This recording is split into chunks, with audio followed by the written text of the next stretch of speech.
ചില ആളുകൾ തീരെ ചിരിക്കൂല, മസില് പിടിച്ചിരിക്കും. പലപ്പോഴും തോന്നിയിട്ടില്ല എന്ത് അഹങ്കാരാന്ന്. എന്റെ ഉപ്പാടൊപ്പം കുട്ടിക്കാലത്ത് പഠിച്ച ഏതൊക്കെ മോഡൽ സ്കൂട്ടറിൽ നർമ്മദയിൽ യാത്ര ചെയ്യാറുണ്ട് ഞാൻ. ചെറിയ കുട്ടി സീറ്റ് ഉണ്ട് കേട്ടോ എനിക്ക് മുമ്പിൽ, അതിലിങ്ങനെ ഇരുന്ന് പിടിച്ച് ഇറ്റ്സ് എ ബ്യൂട്ടിഫുൾ ഫീലിംഗ്.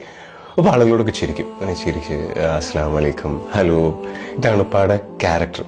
അങ്ങനെ ഒരു ദിവസം ഇപ്പോൾ ഒരാളോട് ചിരിക്കുന്നത് ഞാൻ കണ്ടിട്ടുണ്ട്, പക്ഷെ അയാൾ തിരിച്ച് ചിരിക്കുന്നില്ല. എനിക്ക് നല്ല വിഷമായി, ദേഷ്യം വന്നു. ഞാൻ ഇപ്പനോട് പറഞ്ഞു, ഇപ്പം മേലെ അയാളോട് ചിരിക്കരുത് കേട്ടോ. എന്നോട് പറഞ്ഞു, മോനെ അത് ഇപ്പാടെ ഫ്രണ്ടാ, നല്ല തമാശക്കാരനാ, ഭയങ്കര ആക്റ്റീവായിരുന്നു. ഇപ്പൊ അയാൾക്ക് തീരെ മനസ്സിന് സുഖമല്ല, ഒരുപാട് പ്രശ്നങ്ങളിലൂടെ കടന്നു പോകുന്ന വ്യക്തിയാ. മോനെ, നമ്മൾ വിചാരിക്കുന്ന പോലെ ആയിരിക്കുമല്ലോ ആളുകൾ, അവർ ഏത് അവസ്ഥയിലൂടെയാണ് കടന്നു പോകുന്നത് നമുക്കറിയില്ല. നമുക്ക് ചിരിക്കാൻ പറ്റാന്ന് പറഞ്ഞാൽ അത് നമ്മുടെ ഏറ്റവും വലിയ ഭാഗ്യമാണ്. അയാൾ ചിരിക്കുന്നുണ്ടോ എന്ന് നോക്കിയിട്ടല്ല നമ്മൾ ചിരിക്കേണ്ടത്. കാരണം നമ്മൾ ചിരിക്കുമ്പോൾ നമുക്ക് ആ ഫീൽ കിട്ടും. ചിലപ്പോൾ അവർക്ക് ചിരിക്കണം ആഗ്രഹം ഉണ്ടാവും. ആരെങ്കിലുമൊക്കെ എന്നോടൊന്ന് ചിരിച്ചിരുന്നെങ്കിൽ എന്ന് അവർ ആഗ്രഹിക്കുന്ന സമയത്തായിരിക്കും നമ്മൾ ചിലപ്പോൾ അവരോട് ചിരിക്കുന്നത്. അതുകൊണ്ടെങ്ങാനും അവരുടെ മനസ്സിൽ ആ ഒരു തണുപ്പ് വന്ന് ചിരിച്ചാൽ എന്താ നമ്മൾ കൊടുത്തത്? വെറുതെയാണ് റസൂല് പറഞ്ഞ് ചിരിക്കാന്ന് പറഞ്ഞാൽ അതൊരു ദാനമാണെന്ന്, ദാനധർമ്മമാണെന്ന്, സദഖയാണെന്ന്.